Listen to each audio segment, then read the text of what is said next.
उसके बेटे को देखते हैं जो कि समंदर के किनारे मछलियाँ पकड़ने आए हुए थे। अभी उस आदमी के बेटे की रॉड में कोई भारी सी चीज फंस जाती है। उनको ऐसा लग रहा था कि जैसे उनकी रॉड में कोई बहुत बड़ी मछली आ गई हो, मगर जब वो देखते हैं तो वो तो गाय का एक कटा हुआ सर था। ये देखकर वो लोग बहुत ज्यादा हैरान हो जाते हैं, मगर तभी एक बहुत बड़ी चीज समंदर में से इनके पास आ रही थी। जब ये पास आती है तो इनको पता चलता है कि ये तो बहुत बड़ी शार्क है। ये शार्क इनके ऊपर से ऊंची सी छलांग लगाती है और जमीन पर चलकर दोबारा से समंदर में चली जाती है। ये बात इन दोनों के लिए बहुत ज्यादा हैरान करने वाली थी कि आखिर एक शार्क जमीन पर कैसे चल सकती है। इसके पानी में बने हुए एक लैब को देखते हैं जहाँ पर कुछ साइंटिस्ट और डॉक्टर एक प्रोजेक्ट पर काम कर रहे थे। हम यहाँ पर इस लैब के हेड को देखते हैं जिनके अंडर ये सारा प्रोजेक्ट था। ये यहाँ पर अपने इन्वेस्टर्स को बता रहे थे कि हम एक कैंसर की मेडिसिन बना रही हैं और साथ ही हम एक जेनेटिक मॉडिफिकेशन भी करने वाले हैं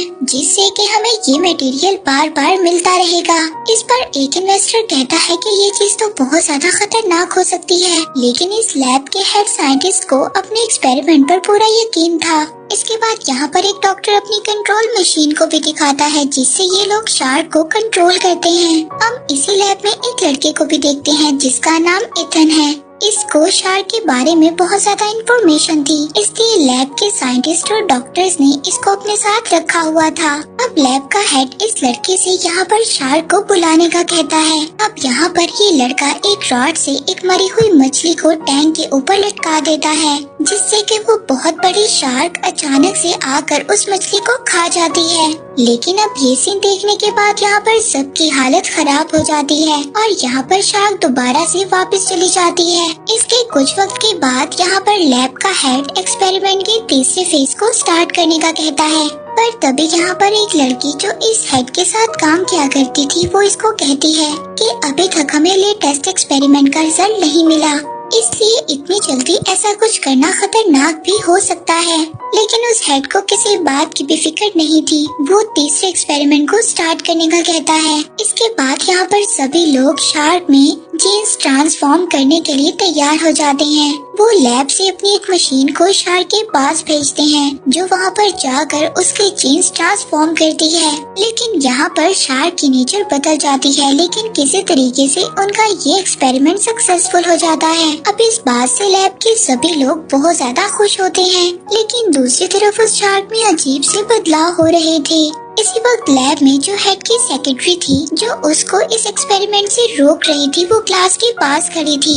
शार्क उस क्लास के पास आने लगती है, लेकिन जब वो देखती है तो शार्क वहाँ से चली जाती है। तभी यहाँ पर लैब का हेड आता है। वो अपनी सेक्रेटरी से कहता है वो उसकी छोटी बच्ची को अपने साथ लेकर जा रहा था। वो उसको कहता है कि जब तुम फ्री हो तो उसको पिक कर लेना। इसके बाद यहाँ पर हम एक दूसरे डॉक्टर को फोन पर बात करते हुए देखते हैं। यहाँ पर अचानक से इमरजेंसी अलार्म ऑन हो जाते हैं। ये देखकर वो डॉक्टर सभी को अपने पास बुलाता है।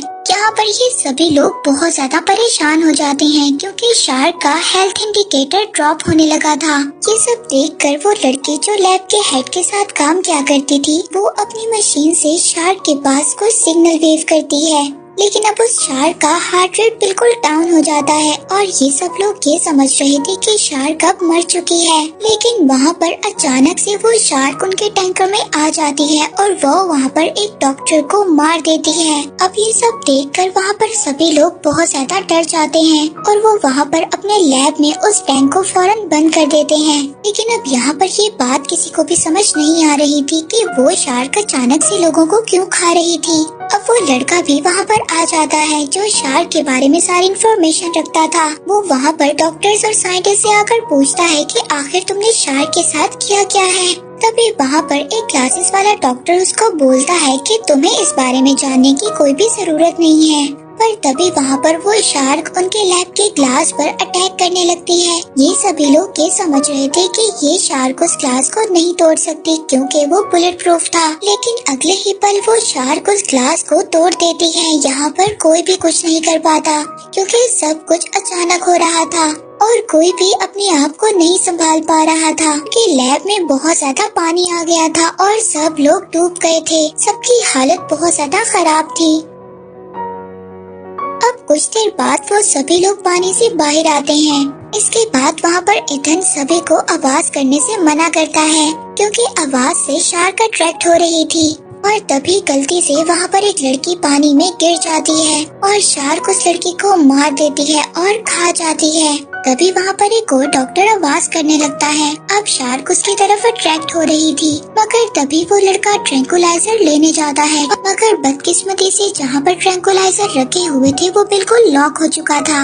अब वहाँ पर वो लड़का उसके ग्लास को तोड़ देता है, जिससे कि शार्क उस आवाज से उसके पास आने लगती है। लेकिन तभी वो लड़का अपने आप को उस शार्क से बचा लेता है और वहाँ पर एक और मोटा लड़का जिसका नाम मोंटी था वो उसको बचा लेता है। फिर यहाँ पर ये लड़का ट्रैंकुलाइजर से उस शार्क पर शूट करता है, लेकिन इसका निशाना उस शार्क पर नहीं लग रहा था। ये शार्क उस मोटे लड़के पर अटैक करने वाली थी, मगर तभी वहाँ पर वो लड़का इस शार्क में ट्रैंकुलाइजर को लगा देता है, जिससे कि वो शार्क वहाँ पर बेहोश हो जाती है। अब ये लड़का जिसको शार्क के बारे में सारी इन्फॉर्मेशन थी वो सबको अपना एक प्लान बताता है। वो यहाँ पर सबको कहता है कि हमें यहाँ से जल्द से जल्द निकलना होगा। लेकिन ये सभी लोग यहाँ पर बहुत ज्यादा डर रहे थे क्योंकि इन लोगों को पानी में से गुजर कर जाना था और पानी में अभी भी शार्क मौजूद थी जो कि बेहोश थी और वो किसी भी वक्त होश में आ सकती थी। लेकिन अब इन लोगों के पास कोई दूसरा ऑप्शन नहीं था, इसलिए अब उन सब लोगों को पानी में तैरकर दरवाजे तक जाना था। पर तभी यहाँ पर इनमें से एक लड़की के हाथ में से ब्लड आने लगता है और उस ब्लड की स्मेल से शार्क को होश आ जाता है। वो शार्क वहाँ पर उस लड़की को मार देती है। यहाँ पर सबकी हालत बहुत ज्यादा खराब हो जाती है। वहाँ पर जो चश्मे वाला डॉक्टर था वो अपने आप को बचाने के लिए एक दूसरे आदमी को शार्क के आगे फेंक देता है। अब यहाँ पर ये सभी लोग जब दरवाजे तक, वो दरवाजा पानी की वजह से बिल्कुल लॉक हो चुका था, जिसकी वजह से वो खुल नहीं रहा था। फिर वो लोग वहाँ पर अपने लैब में एक वेंटिलेशन को देखते हैं। अब उन लोगों को वहाँ पर वेंटिलेशन से बाहर निकलने का आइडिया आता है। फाइनली सभी लोग इस रास्ते से बाहर आ जाते हैं। अब इन सबको ये लग रहा था कि खतरा इनसे दूर हो चुका है, लेकिन जब वो जमीन पर दरारों को देखते हैं तो वो बहुत ज्यादा हैरान हो जाते हैं और ये लोग यहाँ पर समझ जाते हैं कि अभी भी कुछ ना कुछ गलत है। तभी यहाँ पर हम लैब के हेड की सेक्रेटरी को देखते हैं जिसका नाम सियोन था। अब उसको अपनी बेटी के बारे में याद आ रहा था जिसको लैब का हेड अपने साथ ले गया था। हम यहाँ पर उसकी बेटी को देखते हैं जो कि झूला झूल रही थी, पर तभी अचानक से उसके पीछे कोई हलचल होने लगती है और वो शार्क उड़ते हुए जमीन पर आ जाती है। उस शार्क को देखकर वो बच्ची बहुत ज्यादा डर जाती है और खुद को बचाने के लिए एक पाइप में चली जाती है, लेकिन ये शार्क उस पाइप को भी तोड़ देती है और उस बच्ची को खाने के लिए उसका पीछा करती है। तभी वहाँ पर वो लड़का इथन आकर उस बच्ची को बचा लेता है और सियोन के साथ वहाँ पर भागने लगता है। इथन वहाँ पर जब अपने लोगों के पास पहुँचता है तो सबको वो भागने का कहता है। पहले तो इन लोगों को समझ नहीं आ रही थी कि इथन ऐसा क्यों कह रहा है, मगर जब वो शार्क को जमीन पर भागता हुआ देखते हैं तो वो लोग हैरान हो जाते हैं। अब ये लोग भी फौरन वहाँ से भागने लगते हैं। अब जब ये लोग भागते हैं तो इन्हीं में से एक आदमी गिर जाता है और उसको शार्क पकड़ लेती है। अब उस आदमी को बचाने के लिए उसका दूसरा साथी उसको पकड़ने की कोशिश करता है, मगर वो शार्क उसको अपने साथ ले जाती है। अब वो लड़का यहाँ पर सभी को छुपा देता है और खुद शार्क के आगे भागने लगता है। वो शार्क जैसे ही उस पर अटैक करने वाली थी वो एक जगह पर लटक जाता है और वो शार्क अटैक करते हुए पानी में गिर जाती है। फिर वहाँ पर सियोन और मोंटी उसको बाहर निकालते हैं और वो वहाँ से भाग जाते हैं। अब जब वो लोग वहाँ पर एक जगह पर आराम करने के लिए रुकते हैं तो इथन वहाँ पर उन लोगों से पूछता है कि आखिर तुमने शार्क के साथ क्या किया है। तभी यहाँ पर सियोन उसको बताती है कि उन लोगों ने शार्क के अंदर केचुए की जीन्स को ट्रांसफॉर्म किया था, जिसकी वजह से जीन्स म्यूटेशन हुआ और वो शार्क अब जमीन पर भी चल रही है। तभी वहाँ पर एक चश्मे वाला डॉक्टर दूसरे आदमी को देखता है जिसकी बॉडी से खून आ रहा था।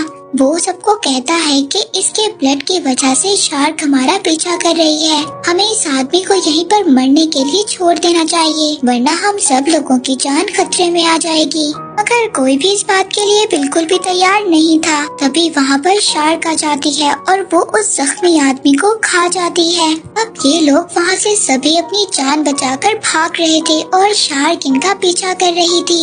लेकिन इसी वक्त वो चश्मे वाला डॉक्टर शार्क के आगे गिर जाता है। अब उसकी हेल्प करने के लिए वो बच्ची जब उस आदमी के पास जाती है तो वो चश्मे वाला डॉक्टर इतना इवल था, वो उस बच्ची को ही अपने आप को बचाने के लिए शार्क के आगे फेंक देता है। लेकिन वो चश्मे वाला डॉक्टर काफी ज्यादा जख्मी था, इस वजह से वो शार्क उस बच्ची को तो कुछ नहीं कहती, वो फौरन से उस पर अटैक करती है उसके ब्लड की वजह से और उस आदमी को खा जाती है। इसके बाद शार्क दोबारा से उस बच्ची की तरफ आने लगती है। ये देखकर सभी लोग बहुत ज्यादा डर जाते हैं, पर तभी वहाँ पर उस लैब का हेड अपने कुछ आदमियों को लेकर आ जाता है। उसके आदमी अपनी गन से लगातार इस शार्क पर फायरिंग कर रहे थे। वो शार्क वहाँ से भागने लगती है, मगर ये लोग उसको अपने ट्रैप में फंसाने की भी कोशिश करते हैं, मगर ऐसा करना नामुमकिन था। मगर तभी इथन उस शार्क पर ग्रेनेड को फायर करता है, मगर जब अगली बार वो उसको फायर करने जाता है तो वो लैब का हेड ऐसा नहीं करने देता।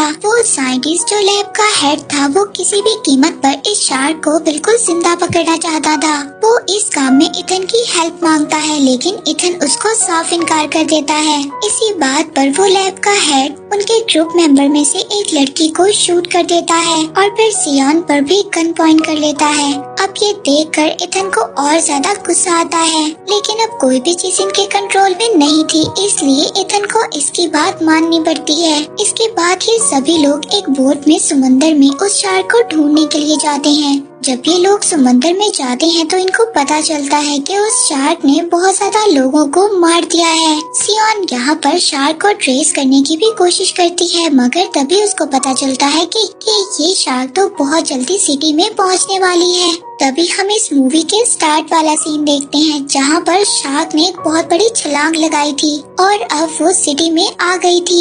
यहाँ पर शार्क सिटी में आकर चारों तरफ तबाही मचा रही थी। सभी लोग अपनी अपनी जान बचाकर भाग रहे थे। इसके बाद शार्क एक छोटी बच्ची के सामने आ जाती है और उसको खाने वाली होती है, पर तभी वहाँ पर सियोन सिग्नल्स वेव को एक्टिवेट कर देती है, जिसकी वजह से वो शार्क वहाँ पर सिग्नल्स की तरफ अट्रैक्ट होने लगती है और वो शार्क अब उस छोटी बच्ची को छोड़कर इनकी तरफ आने लगी थी।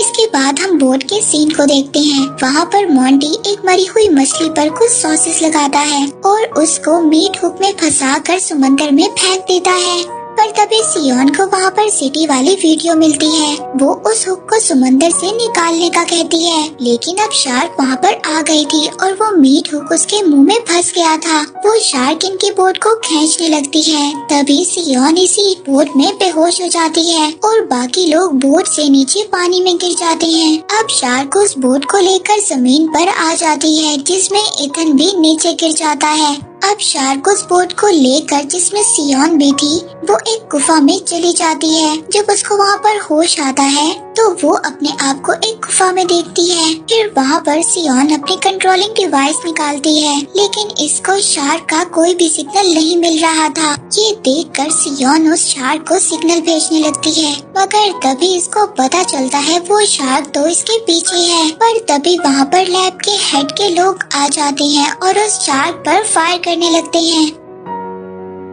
वो लोग इस शार्क को हाई इलेक्ट्रिक वोल्टेज का शॉक देते हैं, जिससे वो शार्क वहाँ पर बेहोश हो जाती है। पर तभी वो लैब का हेड उस शार्क के पास आता है और उसको टच कर हंसने लगता है। पर तभी वहाँ पर इथन भी आ जाता है। वो सियोन को अपने साथ लेकर जा रहा था, पर तभी वहाँ पर वो लैब का हेड उन दोनों को रोक देता है। वो उनको बताता है कि असल में उसका मकसद एक बायो वेपन को बनाना था, और वो ये कहता है कि मैं नहीं चाहता कि इसके बारे में किसी को भी पता चले, और वो अब वहाँ पर उन दोनों को भी मारने लगता है। पर तभी उसी वक्त वो शार्क भी होश में आ जाती है। वहाँ पर सभी लोग डर जाते हैं। वो शार्क अगले ही पल उस लैब के हेड को खा जाती है। ये देखकर सभी लोग अपनी जान बचाने के लिए बाहर भागते हैं, लेकिन इसी वक्त वहाँ पर शार्क इनके कुछ लोगों को मार देती है। तभी भागम दौड़ी में स्मोक वाले ग्रेनियर्स इनके नीचे गिर जाते हैं, जिससे वहाँ पर स्मोक हो जाती है और किसी को कुछ भी नजर नहीं आ रहा था।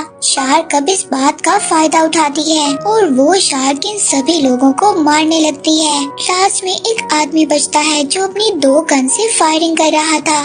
शार्क उस आदमी के पीछे खड़ी हो जाती है और उस आदमी को भी खा जाती है। दूसरी तरफ इथन उस शार्क को मारने का प्लान कर रहा था। वो सियोन से वो कंट्रोलिंग डिवाइस ले लेता है और यहाँ से भागने लगता है, जिसकी वजह से शार्क इसके पीछे भागने लगती है। अब सियोन के पास जो कंट्रोलिंग डिवाइस थी वो उसको ऊपर उछालती है ताकि शार्क अपना मुंह खोल सके, लेकिन शार्क इस वक्त बहुत ज्यादा ऊंचाई पर थी, इसलिए इथन इस वक्त उस ग्रेनेड्स को उसके अंदर फायर नहीं कर पाता। अब शार्क सियोन को खाने के लिए उसकी तरफ आने लगती है। ये देखकर इथन बहुत ज्यादा डर जाता है, लेकिन इसी वक्त वहाँ पर मोंटी आ जाता है और वो एक मरी हुई मछली को हवा में उड़ाता है। जब शार्क उस मछली को खाने के लिए अपना मुंह खोलती है तो इथन उसके अंदर बहुत ज्यादा ग्रेनेड्स को फायर कर देता है, जिसकी वजह से शार्क के अंदर बहुत ज्यादा ब्लास्ट होने लगते हैं और शार्क मर जाती है। लेकिन अब सियोन और मोंटी को कहीं पर भी इथन नजर नहीं आ रहा था। वो लोग ये समझ रहे थे कि वो मर चुका है। ये लोग वहाँ पर बहुत ज्यादा रोने लगते हैं और दुखी हो जाते हैं, लेकिन इथन उन दोनों के पीछे खड़ा होता है। ये दोनों उसको देखकर बहुत ज्यादा खुश हो जाते हैं। सियोन इथन को हक करती है। लास्ट सीन में हमें बेबी शार्क दिखाई जाती है, जिसको उस शार्क ने बर्थ दिया था। इसके साथ